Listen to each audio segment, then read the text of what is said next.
Chapter number 20 हमारा complete हो गया था। आज हम मेरा chapter number 21 chapter number 21 nuclear physics है।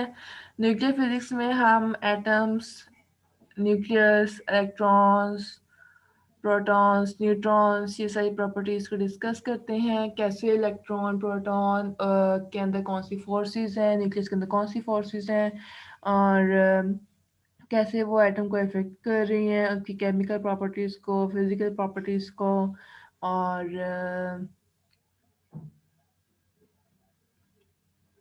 एटम में अगर हम उनका रिएक्शन करवाएं तो कैसे करवाएं कि हम कोई भी एटम्स का, और रिजल्ट क्या आएगा, और alpha particle, beta, gamma, these kind of particles and quarks, leptons, ये सब कुछ हम न्यूक्लियर फिजिक्स के अंदर डिस्कस करते हैं।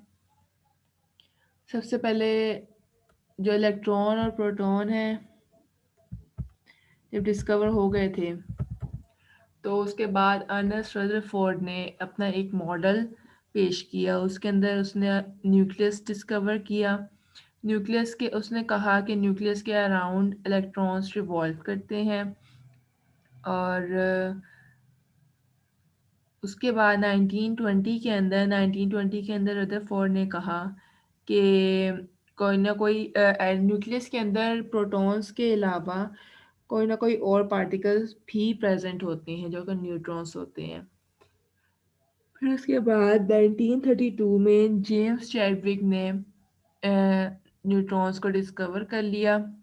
न्यूट्रॉन्स जो हमारे पास न्यूट्रल पार्टिकल्स होते हैं, उनके पास कोई चार्ज नहीं होता, लेकिन उनका मास होता है। उसके बाद एटॉमिक न्यूक्लियस के बारे में हमें पता होना चाहिए। न्यूक्लियस जो होता है वो बहुत ही स्मॉल पार्टिकल होता है एटम के अंदर। कोई भी एटम होगा, उसका जो स्मॉलेस्ट पार्टिकल होगा उसको हम कहेंगे न्यूक्लियस। न्यूक्लियस के ऊपर चार्ज होता है वो पॉजिटिव होता है। क्योंकि उसके अंदर प्रोटॉन्स और न्यूट्रॉन्स होते हैं। प्रोटॉन्स के ऊपर पॉजिटिव चार्ज होता है, न्यूट्रॉन्स के ऊपर नेगेटिव चार्ज होता है, सॉरी न्यूट्रॉन्स के ऊपर न्यूट्रल चार्ज होता है। न्यूट्रल मीन्स कोई चार्ज नहीं होता। और इसीलिए 19.9% जो मास होता है वो न्यूक्लियस के अंदर कंसंट्रेटेड होता है। ठीक है, 99.9% of mass is concentrated in दी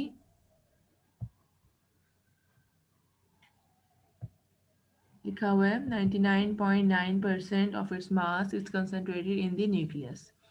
उसके बाद लिखा हुआ है कि बताया हुआ है हमें कि न्यूक्लियस कितना छोटा होता है कंपेयर किया हुआ है एटम के साथ। कोई भी एटम किसी भी एटम से 10⁵ टाइम, कोई भी एटम है उसके अंदर न्यूक्लियस है, न्यूक्लियस उससे 10⁵ टाइम्स छोटा होता है। ठीक है, उसका रेडियस 10⁵ टाइम्स छोटा होता है। उसके बाद न्यूक्लियस के अंदर न्यूक्लियॉन्स होते हैं जो कि प्रोटॉन्स और न्यूट्रॉन्स पे कंसिस्ट करते हैं। प्रोटॉन सबसे पहले रहते हैं। प्रोटॉन के ऊपर पॉजिटिव चार्ज होता है, वो हमारे पास होता है 1.6 इंटू 10⁻⁻19 कूलम, और उसका मास होता है 1.673 into 10⁻⁻27। This is charge and this is mass of proton।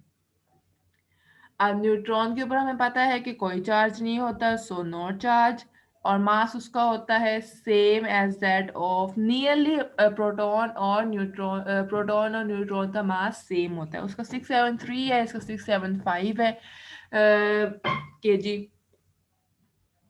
दोनों का मास तकरीबन सेम है।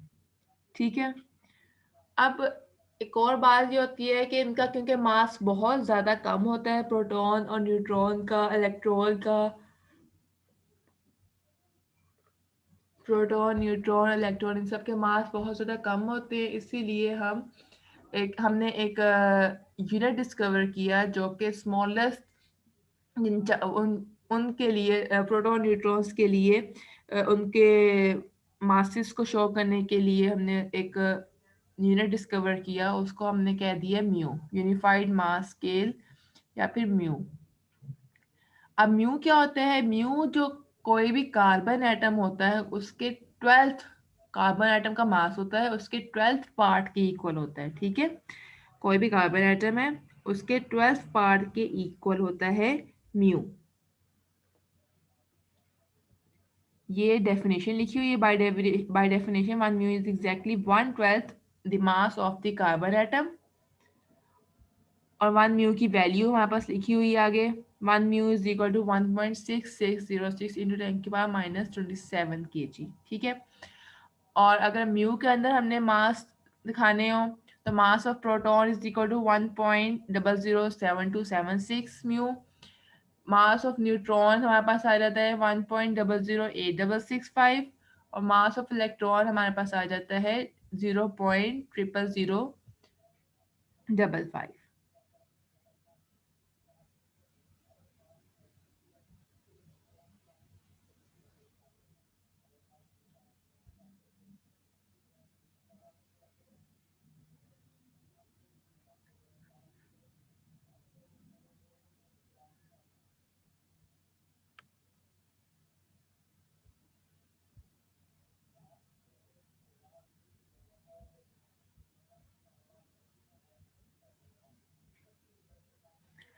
ठीक है।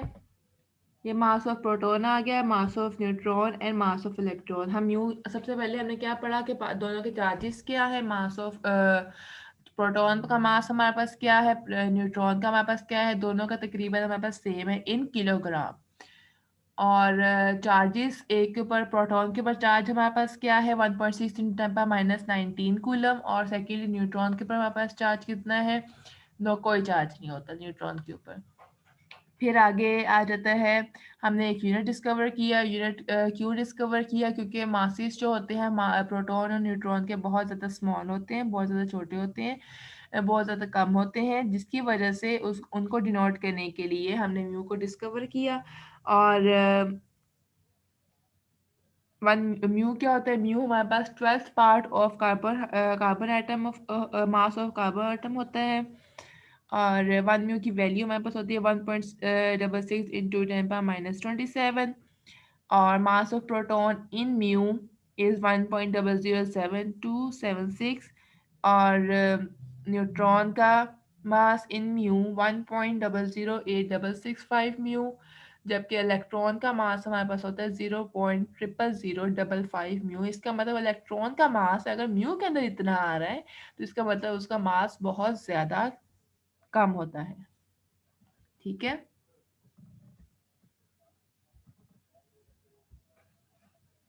आगे हमारे पास charge on proton is equal to the magnitude of the charge on electron. Charges दोनों के आप लोगों को पता है, इलेक्ट्रॉन के ऊपर सेम यही चार्ज की वैल्यू होती है। दोनों का मैग्नीट्यूड हमारे पास सेम होता है, बस पॉजिटिव प्रोटॉन के ऊपर पॉजिटिव चार्ज होता है और इलेक्ट्रॉन के ऊपर हमारे पास नेगेटिव चार्ज होता है।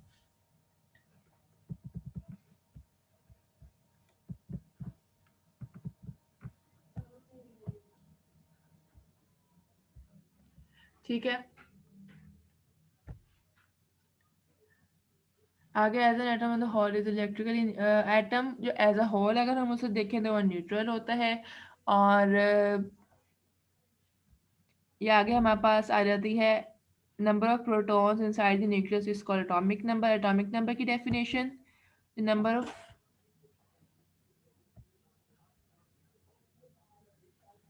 Number of protons inside the nucleus हमारे पास होते हैं एटॉमिक नंबर, या फिर उसको हम कह सकते हैं चार्ज नंबर, और इसको डिनोट करते हैं जी से।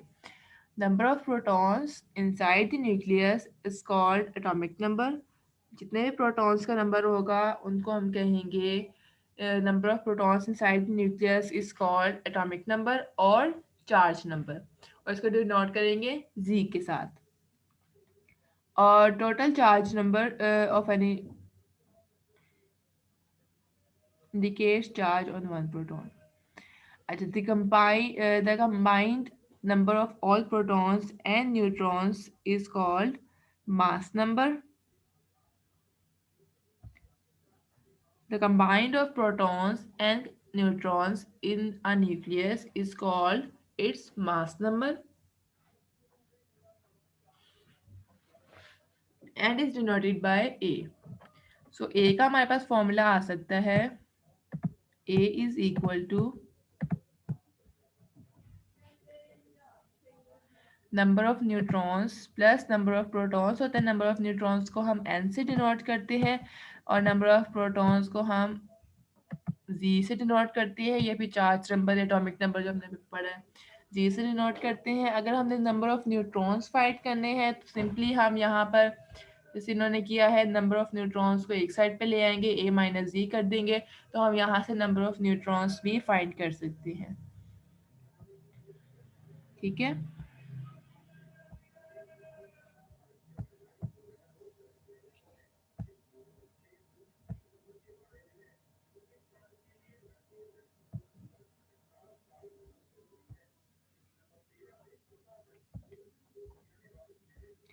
अच्छा आगे है, आगे एग्जांपल्स दी हुई हैं।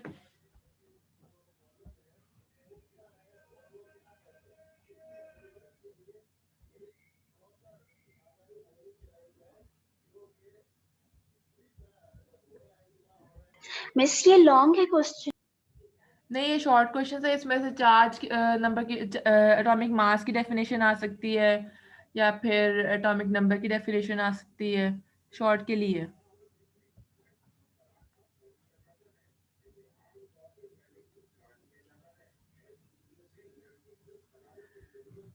अच्छा, तुम्हें क्या पता है? आगे एग्जांपल्स दी हुई हैं।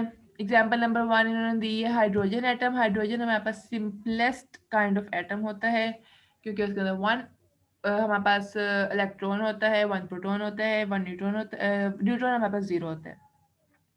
सो यहाँ पे जैसे हमारे पास गिवन भी है, इन न्यूक्लियस वन प्रोटॉन होता है। वन प्रोटॉन मतलब उसका जेड इज इक्वल टू 1 है, और कोई न्यूट्रॉन नहीं है उसका।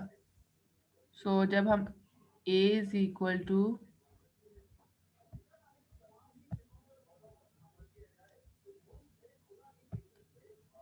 n प्लस जी होता है ना,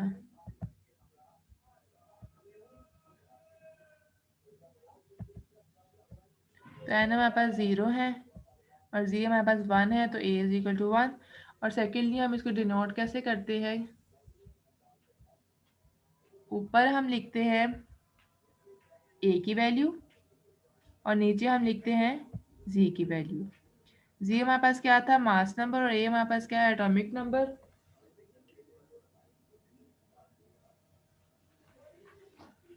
a हमारे पास क्या है? मास नंबर। और z हमारे पास क्या है? Charge number. सॉरी, a हमारे पास क्या? Atomic number. z हमारे पास है चार्ज नंबर या फिर मास नंबर। उसको हम ऐसे डिनोट करते हैं। यहाँ पे हमारे पास number of protons are charge number या फिर मास नंबर, तो हम उसको नीचे लिख देंगे, वो हमारे पास 1 है। और एटॉमिक नंबर भी हमारे पास 1 आया है, तभी हम ऊपर लिख देंगे वो हमारे पास 1 आ गया। ठीक है, जैसे कि यहाँ पे लिखा हुआ है। सेकेंड एग्जांपल ली हुई है हीलियम की। हीलियम के अंदर इन्होंने बताया है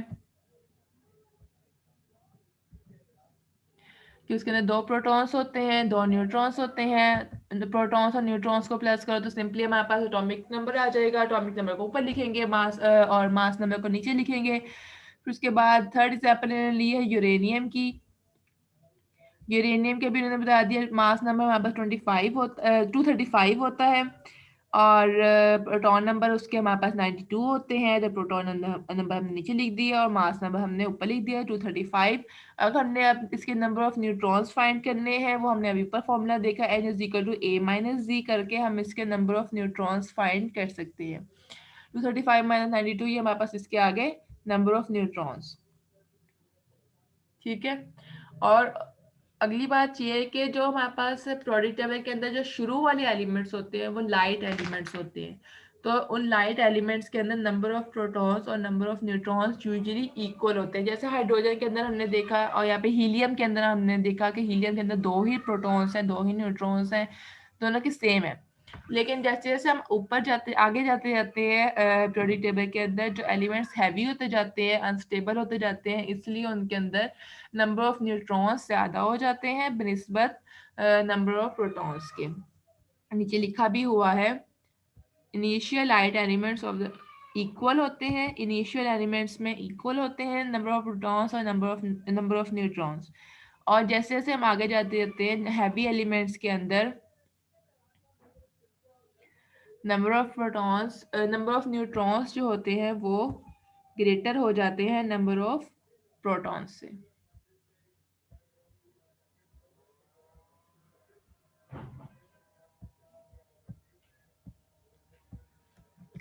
आगे आ जाते हैं आइसोटॉप्स। आइसोटॉप्स हमारे पास क्या होते हैं? Isotopes are such nuclei of an element that have same charge number सी। चार्ज नंबर मतलब हमारे पास नंबर ऑफ प्रोटॉन्स उसमें सेम होते हैं और नंबर ऑफ न्यूट्रॉन्स हमारे पास उसमें डिफरेंट होते हैं, या फिर हमारे पास मास नंबर और नंबर ऑफ न्यूट्रॉन्स हमारे पास डिफरेंट होते हैं। डेफिनेशन आ जाती है isotopes are such nuclei of an element that have same charge number but different mass number. एक डेफिनेशन ये हो गई, और दूसरी हमारे पास ये भी डेफिनेशन आ सकती है, such an element of the number of protons is same. Number of protons हमारे पास सेम होते हैं जबकि हमारे पास number of neutrons are different. ये दो डेफिनेशन आ सकती है इसकी आइसोटॉप्स की। एक तो ये हमारे पास आ सकती है कि नंबर चार्ज नंबर हमारे पास सेम है लेकिन एटॉमिक नंबर हमारे पास डिफरेंस है। चार्ज नंबर हमारे पास सेम है और मास नंबर हमारे पास डिफरेंट है। और सेकेंडली हमारे पास इसकी डेफिनेशन आ सकती है कि नंबर ऑफ प्रोटॉन्स हमारे पास सेम है लेकिन नंबर ऑफ न्यूट्रॉन्स हमारे पास डिफरेंट है। सबसे पहले एग्जांपल दी हुई है हीलियम की।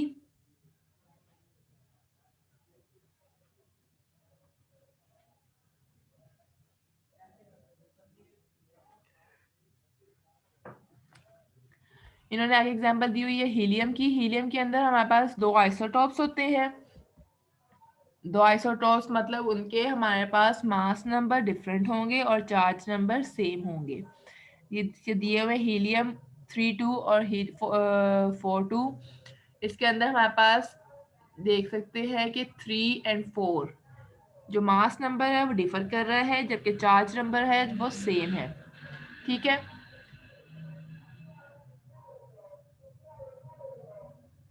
तो अगर हमने न्यूट्रॉन्स निकालने हो तो न्यूट्रॉन सिंपली हम कैसे निकाल सकते हैं? एक में हमारे पास ए माइनस सी होता है ना, इसका फॉर्मूला ए माइनस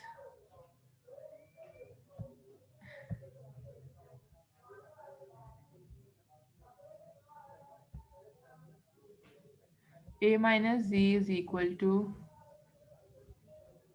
ए। हमारे पास फर्स्ट वाले में क्या है 3 और जी हमारे पास है 2, तो हमारे पास क्या आ गया 1।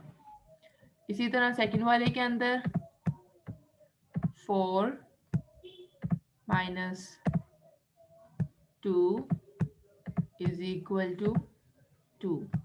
फर्स्ट वाले के अंदर नंबर ऑफ न्यूट्रॉन्स हमारे पास 1 है और सेकंड वाले के अंदर नंबर ऑफ न्यूट्रॉन्स हमारे पास 2 है। वही बात, क्या चीज डिफर कर रही है? मास नंबर डिफर कर रहा है और हमारे पास नंबर ऑफ न्यूट्रॉन्स डिफर कर रहे हैं। ठीक है मैम, आइसोटॉप्स वाला टॉपिक लॉन्ग के लिए इम्पोर्टेंट है? वैसे तो नहीं, यूजुअली आइसोटॉप्स की डेफिनेशन आ जाती है, उसको और कह देते हैं कि इसकी एग्जांपल्स दे दें। कौन कौन सी एग्जांपल है? आप हीलियम की एग्जांपल दे दें या फिर हाइड्रोजन की एग्जांपल दे दें, या कभी कभी ये भी कह देते हैं कि हाइड्रोजन की कितने आइसोटॉप्स हैं और उनकी एग्जांपल दें। लॉन्ग के लिए नहीं इतना इम्पोर्टेंट, लॉन्ग के लिए आगे स्पेक्ट्रोग्राफी इम्पोर्टेंट है।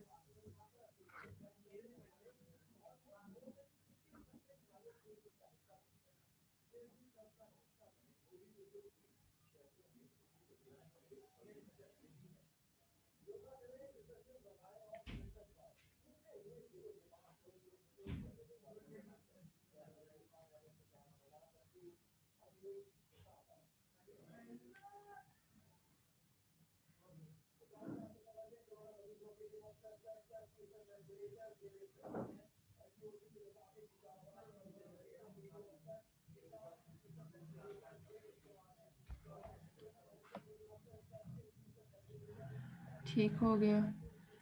अच्छा, आगे हमारे पास पहली एग्जांपल में आपने हमने कर ली हीलियम वाली। दूसरी एग्जांपल हमारे पास गिवन है हाइड्रोजन की। हाइड्रोजन के हमारे पास 3 आइसोटॉप्स होते हैं और उसके फर्स्ट आइसोटॉप को हम कहते हैं प्रोटियम। प्रोटियम हम उसे क्यों कहते हैं? क्योंकि उसके अंदर 1 प्रोटॉन होता है।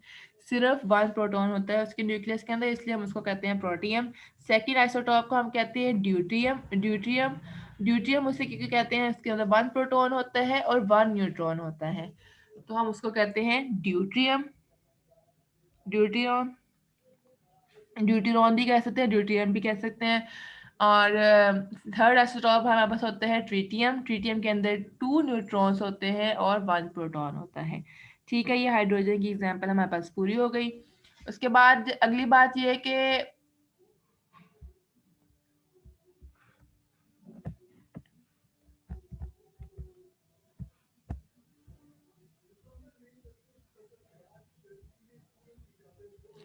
अच्छा, केमिकल प्रॉपर्टीज आ जाती है। केमिकल प्रॉपर्टीज आइसोटॉप की जो होती है वो डिफर नहीं करती जो उसके आइसोटॉप, जैसे हाइड्रोजन के हमारे पास 3 आइसोटॉप्स हैं, तीनों की ऐसा नहीं होगा कि हमारे पास तीनों की अलग अलग प्रॉपर्टीज, तो तीनों की केमिकल प्रॉपर्टीज हमारे पास सेम होंगी, क्योंकि नंबर ऑफ इलेक्ट्रॉन्स जो है वो तीनों के अंदर वो सेम है, नंबर ऑफ इलेक्ट्रॉन्स सेम है।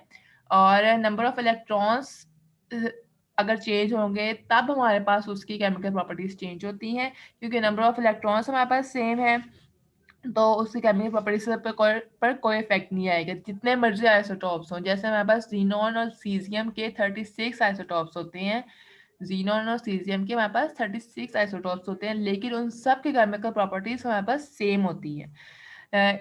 लेकिन उनका अगर हमने लेकिन व्हाट इफ अगर हमने उनके आइसोटॉप्स को अलग अलग करना हो, हमने देखना हो कि हमने प्रोटियम को सिर्फ स्टडी करना है, या ड्यूटियम को सिर्फ स्टडी करना है, या फिर ट्रीटियम को सिर्फ स्टडी करना है, तो उनके लिए हम क्या करेंगे, उनके लिए हम उसकी फिजिकल प्रॉपर्टीज फिजिकल मेथड से यूज करते हैं। फिजिकल मेथड हमारे पास उसमें आ जाता है सबसे पहले मास स्पेक्ट्रोग्राफी। मास स्पेक्ट्रोग्राफी के अंदर बेसिकली हम यही करते हैं कि तीनों के मासेस तो डिफरेंट ही होते हैं ना, मास नंबर तीनों की डिफरेंट है, तो मास नंबर डिफरेंट है तो मास स्पेक्ट्रोग्राफी से हम उसको अलग अलग कर सकते हैं। जब उनके उन तीनों के मासेस अलग अलग हो जाएंगे, तीनों आइसोटॉप्स के, और जब उनके मासेस अलग अलग हो जाएंगे तो हम उसको अलग अलग स्टडी भी कर सकते हैं।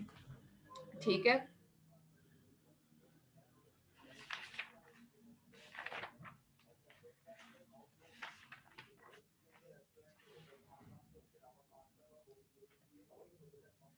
अच्छा कल हम पढ़ेंगे मास डिफेक्ट और बाइंडिंग एनर्जी। आज वाला जो आइसोटॉप्स और ये सारी जो है वो बेसिक चीजें हैं, वैसे तो आप लोगों के उसके अंदर सिलेबस में नहीं है, स्मार्ट सिलेबस के अंदर ये आज वाला आइसोटॉप्स और ये वो, वैसे भी आप लोग ये सब कुछ मेरे ख्याल से पहले भी पढ़ चुके हैं, लेकिन क्लियर करने के लिए आगे वाला टॉपिक जो मास इफेक्ट और बाइंडिंग एनर्जी है वो आगे क्लियर होने के लिए आप लोग को ये आइसोटॉप्स और mass number, atomic number, charge number, neutron number, ये सब कुछ क्लियर होना जरूरी था। तो कल हम मास इफेक्ट और बाइंडिंग एनर्जी पढ़ेंगे। अच्छा, एक बच्ची ने मुझसे क्वेश्चन पूछा था कि उधर इलेक्ट्रॉन सॉरी न्यूक्लियस के अंदर सारे प्रोटॉन्स होते हैं, सबके वो पॉजिटिव चार्ज होते हैं, तो एक दूसरे को रिपेल क्यों नहीं करते हैं? क्यों नहीं करते? क्योंकि उसके अंदर बाइंडिंग एनर्जी होती है, और बाइंडिंग एनर्जी इतनी ज़्यादा स्ट्रॉन्ग फोर्स, न्यूक्लियर फोर्स इतनी ज़्यादा स्ट्रॉन्ग न्यूक्लियर फोर्स होती है कि वो उसको देखिए पॉजिटिव और पॉजिटिव चार्ज को भी एक साथ जोड़ के रखती है, इतनी ज़्यादा स्ट्रॉन्ग न्यूक्लियर फोर्स इसके अंदर मौजूद होती है। स्ट्रॉन्गेस्ट फोर्स जो इस वक्त हमारे पास डिस्कवर की गई है वो हमारे पास न्यूक्लियर फोर्स है और बाइंडिंग एनर्जी है, क्योंकि वो न्यूक्लियस के एट प्रोटॉन्स को एक साथ जोड़ के रखती है, इसलिए वो स्ट्रॉन्गेस्ट फोर्स है अब तक। जैसे हमारे पास ग्रेविटेशनल फोर्स है और इस तरह की जितनी भी फोर हमारे पास फोर्सेस होती हैं, ग्रेविटेशनल फोर्स होती है, एक हमारे पास न्यूक्लियर फोर्स होती है, एक स्ट्रॉन्ग न्यूक्लियर फोर्स होती है, एक वीक न्यूक्लियर फोर्स होती है। और वीक न्यूक्लियर फोर्स हमारे पास कौन सी होती है? जो इलेक्ट्रॉन्स के ऊपर अफेक्ट कर रही होती है, मतलब इलेक्ट्रॉन्स को अपने साथ जोड़ के रखा होता है, लेकिन इलेक्ट्रॉन्स जब दूसरे एटम में भी जा सकते हैं, इसलिए वो वीक न्यूक्लियर फोर्स हम उसको कहते हैं। लेकिन जो न्यूक्लियस के अंदर जो फोर्स होती है वो हमारे पास स्ट्रॉन्ग न्यूक्लियर फोर्स होती है। ठीक है, तो बस आज के लिए इतना ही है। 2 बच्चे हैं बस।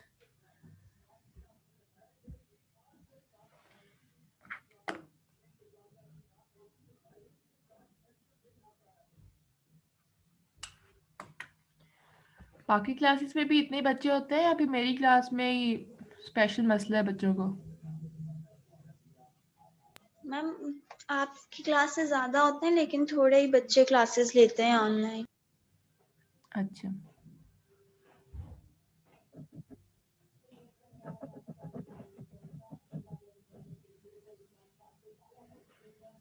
अच्छा। हाँ, नेक्स्ट वीक आप लोगों का फ्राइडे को टेस्ट होगा चैप्टर नंबर 2 का। और टेस्ट देना ना देना आप लोगों की अपनी मर्जी है, आप लोग का अपना ही फायदा है। मैंने पेपर नहीं देने आप लोगों के जाके बोर्ड में। आप लोग तैयारी करें, ईमानदारी से टेस्ट दें, आपका ही फायदा है। ठीक है, नेक्स्ट फ्राइडे आप लोगों का टेस्ट है, क्योंकि आप लोगों का जैसे बहुत ज़्यादा टाइम वेस्ट हो रहा है इधर ऑनलाइन क्लासेस में, ना बच्चे क्लास लेते हैं, टेस्ट तो क्या ही देना। तो नेक्स्ट वीक आप लोगों का फ्राइडे को होगा चैप्टर नंबर 2 का टेस्ट। Okay ma'am. ठीक है, अल्लाह हाफिज़। अल्लाह हाफिज।